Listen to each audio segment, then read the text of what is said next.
بہت ساری ایسی چیزیں ہیں جن کی اصلاح کی بڑی ضرورت ہے۔ مثلا ہمارے ہاں ہم ہر کام کو ایک اپنا کلچر بنا لیتے ہیں، ایک تہذیب بنا لیتے ہیں، اس میں رسم و رواج شامل کر لیتے ہیں۔ یہ بات پیش نظر رہے کہ کسی بھی عبادت کے اندر جب رسم شامل ہو جائے تو وہ عبادت نہیں رہتی، وہ سارے کا سارا عمل الٹا رائیگاں جاتا ہے، وبال جان بن جاتا ہے۔ عبادت صرف اللہ جل شانہ کے لیے ہے، اسی کی رضا کے لیے، نیت کا خالص ہونا بڑا ضروری ہے، اور مال کا حلال ہونا بڑا ضروری ہے۔ آپ حرام کے مال کا یا مشکوک مال کا 5 لاکھ کا بیل لائیں اور جناب لاکھ روپے والے 10 بکرے لے آئیں، کوئی فائدہ نہیں ہے۔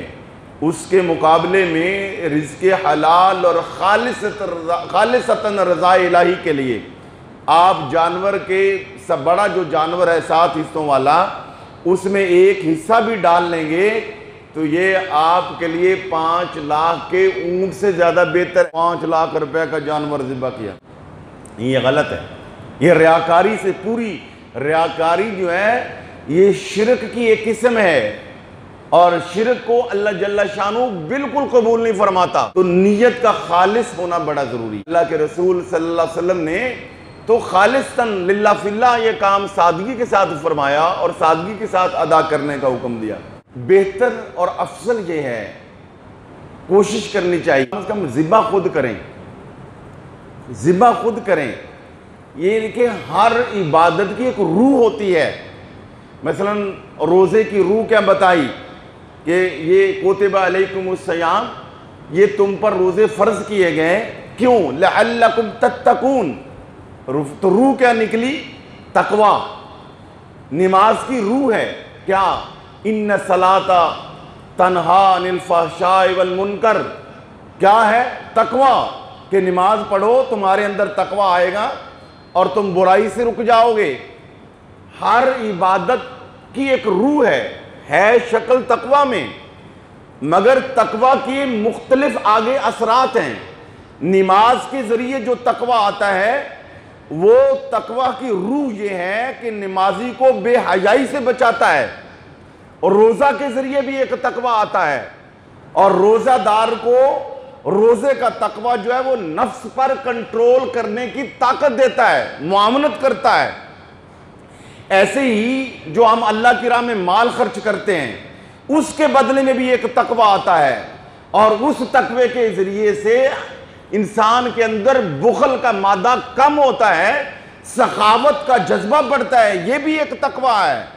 ایسے ہی قربانی کی عوض بھی ایک تقوی نصیب ہوتا ہے، اور اس کی ایک خاص روح ہے، وہ کیا ہے؟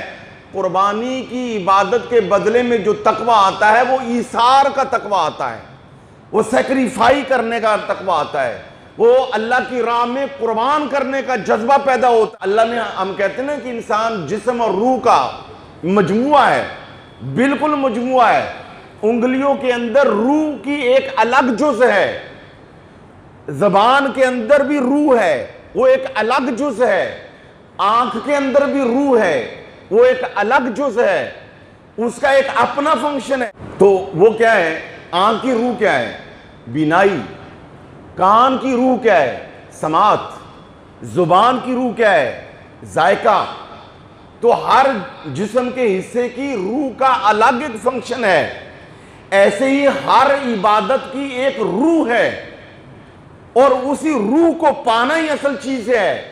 جیسے کہا گیا کہ معاذ کوئی بندہ صبح سے لے کر شام تک روزہ رکھے اور کھائے پیے نہیں مگر اللہ کی بات نہ مانے، آنکھوں میں حیا پیدا نہ کریں، اپنی زبان کو پاک نہ کرے، گالیاں بکتا رہے، تو آپ نے سنا ہے حدیث پاک میں آتا ہے کہ ایسے بندے کے حصے میں صرف بھوک اور پیاس آتی ہے۔ کیا مطلب؟ روزہ تو رکھا مگر روزے کی روح کو نہ پایا۔ تو ایسے ہی ہر جسم کے اندر روح کی ایک الگ جز ہے، آنکھ کی الگ، کان کی الگ، ایسے ہر عبادت